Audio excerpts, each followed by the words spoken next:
پھر دوستو الحمدللہ آج جمعہ مبارک میں ہم حضرت یعقوب علیہ السلام اور حضرت یوسف علیہ السلام ان کا ذکر خیر کریں گے، کیونکہ ہمارا سلسلہ نبیوں کے تعارف کے حوالے سے چل رہا ہے۔ تو اسی کڑی کو آگے ملاتے ہوئے حضرت یعقوب علی نبینا علیہ السلام یہ حضرت ابراہیم کے جو بیٹے ہیں حضرت اسحاق کے آگے بیٹے ہیں حضرت یعقوب علیہ السلام۔ اور حضرت یعقوب وہ خوش نصیب نبی ہیں کہ جن کی خوشخبری اللہ تعالیٰ نے ان کے دادا حضرت ابراہیم کو عطا فرمائی تھی۔ یعنی حضرت ابراہیم علیہ السلام کو پہلے حضرت اسماعیل کی خوشخبری دی گئی اور اللہ تعالیٰ نے وہ اولاد عطا فرمائی، اور پھر اللہ تعالیٰ نے حضرت اسحاق کی خوشخبری دی، اور ساتھ میں یہ بھی فرمایا کہ اسحاق کے ہاں اس کے بیٹے یعقوب کی بھی ہم تمہیں خوشخبری دیتے ہیں۔ تو اس طرح اللہ رب العالمین نے ان کے نام بھی عطا فرمائے اور ان کی خوشخبریاں بھی عطا فرمائے۔ تو حضرت اسحاق کے دو بیٹے پیدا ہوئے، ایک کا نام تھا محیص اور دوسرے کا نام تھا یعقوب۔ جو محیص تھے وہ بڑے بیٹے تھے، اور جناب یعقوب علیہ السلام جو تھے یہ ان سے چھوٹی عمر میں تھے۔ تو جب یہ جوان ہوئے، دونوں بیٹے جوان ہو گئے، حضرت اسحاق کے دونوں بیٹے جوان ہوئے، تو تاریخ میں باتیں مختلف لکھی ہوئی ہوتی ہیں۔ اس میں بعض دفعہ مورخین جو ہے وہ الفاظ کا چناؤ غیر مناسب کر دیتے ہیں، اور بعض دفعہ چیزیں مختلف آ جاتی ہیں۔ ظاہر سی بات ہے ساری باتیں جو قرآن میں ہوں اور حدیث میں ہوں اس کے اندر تو کسی طریقے کا تردد نہیں ہوتا، لیکن جب تاریخ کو ہم مطالعہ کرتے ہیں تو اس میں اس بات کا خیال رکھا جاتا ہے کہ لفظ جو ہے اس کا چناؤ ٹھیک ہے تو اس کو ہم قبول کر لیتے ہیں، ورنہ اس کو قبول نہیں کرتے ہیں، کیونکہ نبیوں کا معاملہ ہے اور نبیوں کی شان بہت بلند و بالا ہے۔ بہرحال ایک واقعہ یوں بھی لکھا ہے، یہ کنعان میں رہنے والے تھے، کنعان شہر میں یہ بستے تھے۔ اب یہ دونوں بھائی جب جوان ہوئے تو حضرت اسحاق نے اپنے بیٹے محیص کو کہا کہ مجھے گوشت کھانے کی طلب ہے، تو وہ شکار پر چلے گئے، جانور جو ہے وہ شکار کرنے کے لیے۔ اتنے میں حضرت یعقوب کی والدہ نے ان سے کہا کہ آپ اپنے والد کے لیے بکری ذبح کریں اور گوشت پکا کے ان کو پیش کریں۔ تو یعنی وہ شکار کرنے گئے تو ان کو دیر ہو گئی، تو حضرت یعقوب علیہ السلام نے جلدی سے وہ کھانا گوشت وغیرہ تیار کیا اور پیش کر دیا۔ اتنے میں محیص بھی وہاں پر پہنچا، ان کے جو بڑے بھائی تھے، تو الغرض انہوں نے دیکھا کہ یہ کام تو انہوں نے جلدی کر دیا ہے، تو وہ دل کے اندر ان کے غصہ پیدا ہوا۔ تو ان کی والدہ نے ان کو پھر وہاں سے بھی کہیں یہ دونوں بھائی آپس میں لڑ نہ پڑیں، تو انہوں نے حضرت یعقوب کو عراق کے علاقے ہیران میں بھیج دیا کہ آپ وہاں، ان کے ماموں رہتے تھے، عراق جو علاقہ تھا نا ہیران، وہاں حضرت یعقوب علیہ السلام کے ماموں جان رہتے تھے، ان کی طرف بھیج دیا۔ اور پھر یہ کافی عرصہ تقریباً 20 سال یہ اپنے ماموں کے یہاں رہے، اور ان کی دو بیٹیوں سے یکے بعد دیگرے ان کا نکاح ہوا۔ پہلے حضرت لیا سے نکاح ہوا اور اس کے بعد حضرت راحیل سے جو ہے ان کا نکاح ہوا، یعنی دو بہنیں یکے بعد دیگرے۔ ہماری شریعت کے اندر تو یہ ہے کہ دو بہنیں ایک مرد کے نکاح میں اکٹھی نہیں ہو سکتی۔ یہ بھی ممکن تھا کہ اس وقت یہ قانون نہیں لاگو تھا، اور یہ بھی ممکن تھا کہ ایک کے انتقال کے بعد دوسری کا نکاح حضرت یعقوب کے ساتھ ہوا ہو، تو حضرت راحیل کے ساتھ بھی آپ کا نکاح ہوا۔ تو اس طریقے حضرت یعقوب علیہ السلام نے 4 نکاح فرمائے، جس سے اللہ رب العالمین نے ان کو 12 بیٹے عطا فرمائے۔ 12 بیٹے اللہ نے عطا فرمائے۔ حضرت راحیل جو تھیں ان کی زوجہ، ان سے اللہ پاک نے ان کو حضرت یوسف عطا فرمائے اور حضرت بنیامین عطا فرمائے۔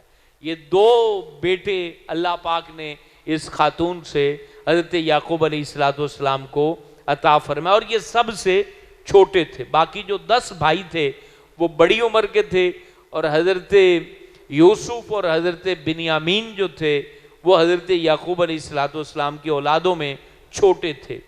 ان کی اولاد میں ایک دینا نام بھی آتا ہے، اس میں پھر مورخین اختلاف کرتے ہیں کہ وہ دینا نام جو ہے وہ کسی لڑکی کا ہے یا لڑکے کا ہے۔ یعنی بعض مورخین نے جو لڑکی دینا لفظ کو شمار کیا تو وہ کہتے ہیں 12 بیٹے تھے اور 1 بیٹی تھی، اور جنہوں نے اس کو لڑکا شمار کیا وہ کہتے ہیں 12 کے 12 لڑکے ہی تھے، اس میں کوئی بیٹی نہیں تھی۔ تو حضرت یعقوب علیہ السلام کو اللہ پاک نے 12 جو بیٹے عطا کیے، تو یہ آگے چل کے 12 قبیلے بنے، اور یہ وہ 12 قبیلے ہیں جو بنی اسرائیل کے 12 قبیلے کہلاتے ہیں۔ یہ پھر 12 قبائل آگے چل کے حضرت موسیٰ علیہ السلام ان میں تشریف لائے۔ یہ 12 قبائل حضرت یعقوب کے 12 بیٹوں میں سے 12 بیٹوں کو اللہ نے اتنا پھیلا دیا، یہ اللہ کا وعدہ تھا حضرت یعقوب علیہ السلام کے ساتھ کہ میں تمہیں کثیر اولادیں دکھاؤں گا، تو وہی ہوا، اللہ کے وعدے سچے ہوئے، اور 12 بیٹوں کے 12 قبیلے بنے۔ ان کی بکریاں، بھیڑیں، جانور اتنی کثرت سے تھے کہ حضرت یعقوب علیہ السلام جدھر جاتے تھے لگتا تھا پورا شہر یہاں آ رہا ہے۔ پھر 20 سال کے بعد حضرت یعقوب علیہ السلام کو اللہ کی طرف سے حکم ہوا کہ آپ واپس کنعان آئیں۔ اچھا، یہ عراق کی طرف آتے ہوئے جس جگہ آج بیت المقدس ہے، اس جگہ حضرت یعقوب علیہ السلام نے بڑا اچھا خواب دیکھا تھا، اور پھر یہ منت مانی تھی کہ میں اگر واپس اپنے ماں باپ کے پاس خیر و عافیت کے ساتھ آ گیا تو اس جگہ میں عبادت خانہ بناؤں گا جہاں اللہ کی لوگ عبادت کریں گے۔ اب یہ ہیران سے چلے کنعان کی طرف، تو کنعان کی طرف جاتے ہوئے راستے میں یہ جس جگہ بیت المقدس ہے یعنی فلسطین کا علاقہ، یہاں جب یہ رکے تو ان کے بھائی مہیس جو تھے ان کو پتہ لگا کہ ان کے بھائی جو ہیں یعقوب وہ واپس آئے ہیں، تو وہ ملنے کے لیے شوق تھا، محبت تھی، تو ملنے کے لیے وہ ان کی طرف بڑھے، تو وہ ڈرے کہ کہیں دوبارہ اس غصے میں تو نہیں آ رہے ہیں، تو اللہ رب العالمین نے فرشتے کو بھیجا کہ نہیں، وہ غصے میں نہیں آ رہے ہیں، تم ان کا استقبال کرو، وہ تمہیں ملنے آ رہے ہیں۔ تو فلسطین کے مقام پر پھر ان کے بھائی مہیس ملنے کے لیے جب آئے تو پھر بڑے خوبصورت طریقے سے انہوں نے استقبال کیا، اور یہ جگہ جہاں وہ لیٹے تھے، خواب دیکھا تھا اور منت مانی تھی کہ ہم عبادت گاہ بنائیں گے، وہ جگہ اس وقت کسی شخص کے قبضے میں تھی، یعنی اس کا مالک کوئی شخص بن چکا تھا۔ تو آپ نے یعنی حضرت یعقوب علیہ السلام نے وہ جگہ 100 بھیڑ دے کر اس کو خرید لیا اور وہاں مسجد پاک بنائی۔ تو یہ مسجدوں کی جگہ لے کر دینا اور وہاں مسجدیں آباد کرنا، یہ اللہ کے نبی حضرت یعقوب علیہ السلام کی سنت بھی ہے۔ تو آپ حساب لگائیں اس وقت 100 بھیڑ کتنی قیمت کی ہوگی، آپ اس کا اندازہ لگا سکتے ہیں۔ 100 بھیڑیں انہوں نے دیں اور وہ جگہ خریدی، تو پتہ چلا مسجدوں پر جو پیسہ جو مال صرف کرتے ہیں وہ بڑے عقل مند ہوتے ہیں، کیونکہ سب سے ذہین شخص اللہ کا نبی ہوتا ہے، اور نبی جہاں مال لگائے تو وہ کوئی عام جگہ نہیں ہوتی۔ تو مسجدوں پر پیسہ صرف کرنے والے لوگ خوش نصیب بھی ہوتے ہیں، اور ڈائریکٹ رب تعالیٰ کے ساتھ وہ تجارت کر رہے ہوتے ہیں، اور اللہ رب العالمین ان کو بدل عطا کر رہا ہوتا ہے، اور ان کے دل بھی اس کو تسلیم کر رہے ہوتے ہیں کہ یہ ہم نے کیا اور اس کے بدلے میں ہمیں یہ مل گیا۔ تو یہ خوش نصیبی کے فیصلے ہیں جو اللہ کے نبیوں نے کیے، اور نبیوں کو ماننے والے قیامت تک جو ہے یہ عظیم الشان کام کرتے رہیں گے۔ تو بیت المقدس کی جو جگہ ہے اور اس کی پہلی باؤنڈری بنانے والی ہستی کا نام حضرت یعقوب علیہ السلام ہے۔ اچھا، بڑی عجیب بات ہے کہ یہ جو مسجد اقصی ہے، بیت المقدس جس کو ہم کہتے ہیں، اور بیت المقدس، یہ دونوں لفظ اس کے لیے بولے جاتے ہیں۔ اصل لفظ ہے بیت المقدس، مقدس کہتے ہیں عزت کی جگہ، معزز جگہ کو جو ہے وہ اس میں ظرف ہے، تو اس کو جگہ کے لیے یعنی قدس سے مقدس نکلا ہے. تو یہ جگہ کی باؤنڈری بنانے والے حضرت یعقوب ہیں. اور حضرت یعقوب وہ ہستی ہیں جن سے مسلمان بھی عقیدت رکھتے ہیں, یہودی بھی عقیدت رکھتے ہیں, اور عیسائی بھی عقیدت رکھتے ہیں. یعنی حضرت یعقوب علیہ السلام کو تینوں بڑے جو مذاہب ہیں وہ ان کو مانتے ہیں, اور مسجد اقصی کو بھی تینوں مانتے ہیں. یعنی مسجد اقصی پر جو اتنی بڑی بڑی لڑائیاں ہوتی ہیں نا, وہ اس وجہ سے ہوتی ہیں کہ اس کو عیسائی بھی, چونکہ حضرت بی بی مریم نے وہاں پر عبادت کی ہے, تو وہ اس کو جو ہے وہ سمجھتے ہیں کہ یہ ہماری جگہ ہے. اور حضور فخر عالم صلی اللہ علیہ وسلم چونکہ آخری نبی ہیں, اب تمام جگہیں حضور کی جگہ ہیں, تو مسلمان اس لیے بیت المقدس اور پھر اس کی طرف ہم نے 17 مہینے مسلمانوں میں نے جو نمازیں پڑھی ہیں وہ مسجد اقصی کی طرف منہ کر کے پڑھی ہیں, تو اس لیے ہمارے لیے بھی وہ قابل احترام ہے. اور یہودی بھی وہاں جو ہے نا وہ دیوار توبہ ہے, دیوار گریہ ہے, جس کو ان کے ہاں بڑی پیورٹی حاصل ہے, تو اس لیے یہ مسجد تینوں سائڈوں پر اس کا کھچاؤ ہے. بہرحال مسلمانوں نے سے یہ مسجد اقصی چھینی جاتی ہے, اور بارہا دفعہ مسلمانوں نے واپس بھی لیا ہے. ابھی حالات ایسے ہیں کہ مسجد اقصی اور اس کے نمازیوں پر جو ظلم و ستم ہوتا ہے وہ تو ہم اس کو جو ہے وہ نہ میڈیا پہ ڈال سکتے ہیں, نہ سوشل میڈیا پہ ڈال سکتے ہیں, یقین جانے. یعنی کیونکہ کنٹرول میں پورا الیکٹرانک میڈیا اور سوشل میڈیا ان کے پاس ہے. میں نے کئی دفعہ جب بھی مسجد اقصی پر بات کی ہے اپنے سوشل میڈیا پیجز پر, تو اس میں وہ سال بھر کے لیے مجھے بینڈ کر دیتے ہیں, یعنی اتنا ان کا کنٹرول ہے. تو یہ حضرت صلاح الدین ایوبی رحمۃ اللہ تعالی علیہ, انہوں نے اپنے دور کے اندر اس مسجد کو حاصل کیا, اور اب بھی جب وقت آئے گا تو اللہ رب العالمین ہمت دے گا, توفیق دے گا کہ یہ مسجد اقصی مسلمانوں کے پاس دوبارہ حاصل ہوگی. تو حضرت یعقوب علیہ السلام یہاں جب تشریف لائے تو اس جگہ پر حضرت یوسف کی جو والدہ تھیں وہ وفات فرما گئی. حضرت راحیل جو تھیں وہ اس جگہ پر بیت اللحم ایک مقام ہے, آپ مسجد اقصی اللہ تعالیٰ مجھے بھی لے جائے اور آپ کو بھی لے جائے, کہہ دیں آمین. بہت خوبصورت مقام ہے, اور وہاں پر اتنے سارے تبرکات ہیں مسجد اقصی میں, اور اتنی ساری خیر و برکت ہے جو پارہ نمبر 15 کے شروع میں اللہ نے بیان بھی کیا ہے کہ یہ مسجد وہ ہے جس کے ارد گرد خیر و برکت پھیلی ہوئی. نبیوں کی قبریں وہاں پر ہیں, نبیوں کی ازواج کی جو قبریں ہیں وہ بھی وہاں پر ہیں, اور بہت سارے مقام. حضور صلی اللہ علیہ وسلم نے جس محراب میں کھڑے ہو کر معراج کی رات نبیوں کی امامت کی تھی وہ بھی وہاں پر موجود ہے, اور ابھی تک وہ جگہ اسی طرح موجود ہے جہاں پر حضور صلی اللہ علیہ وسلم نے جو ہے وہ امامت فرمائی تھی, اور آپ کی سواری ایک پتھر سے باندھی گئی تھی. وہ پتھر کی بھی نشاندہی موجود ہے کہ وہ یہ پتھر یہ تھا. تو الغرض حضرت یعقوب علیہ السلام کی جو زوجہ محترمہ تھیں, حضرت یوسف کی امی حضور, وہ انتقال فرما جاتی ہیں, ان کے بھائی کے ساتھ ملاقات ہو جاتی ہے.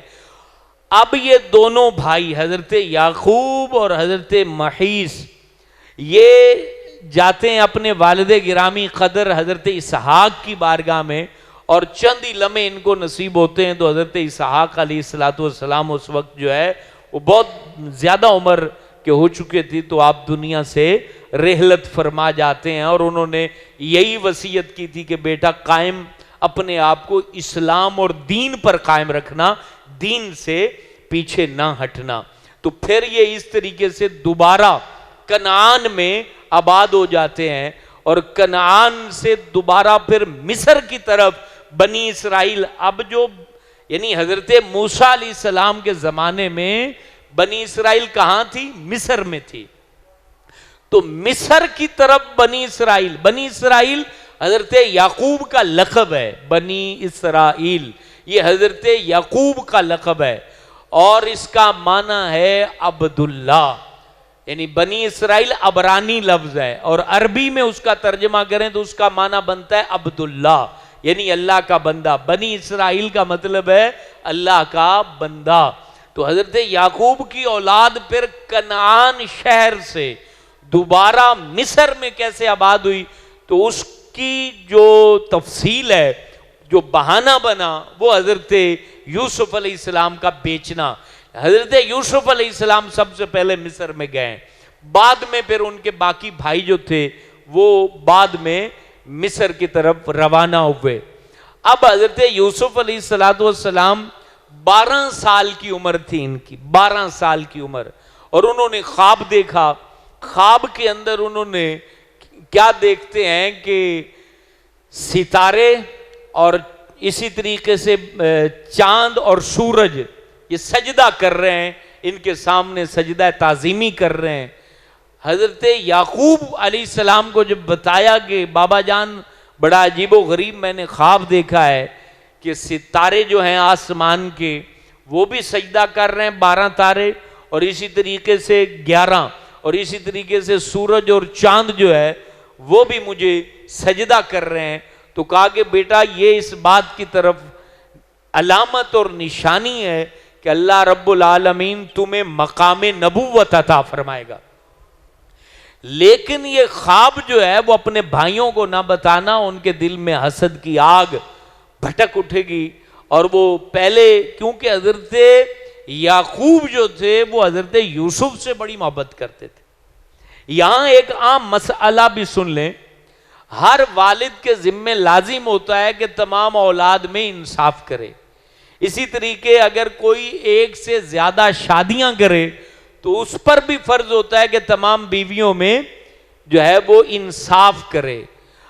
اب محبت میں انصاف نہیں ہو سکتا، یہ بات یاد رکھیں۔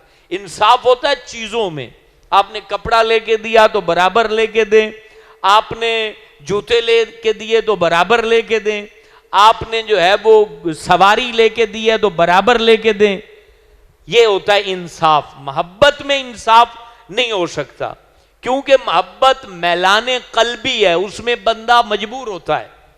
حضور علیہ السلام کی جو بیویاں تھیں تو نبی پاک علیہ السلام بے انتہا انصاف فرماتے تھے، اور پھر اللہ سے یہ عرض کرتے یا اللہ اپنی امت کو ہدایت دے کے کیسے کی کہ یا اللہ جو میرا کام ہے وہ میں پورا کر رہا ہوں، اور جو دل کا کام ہے وہ میرے بس میں نہیں۔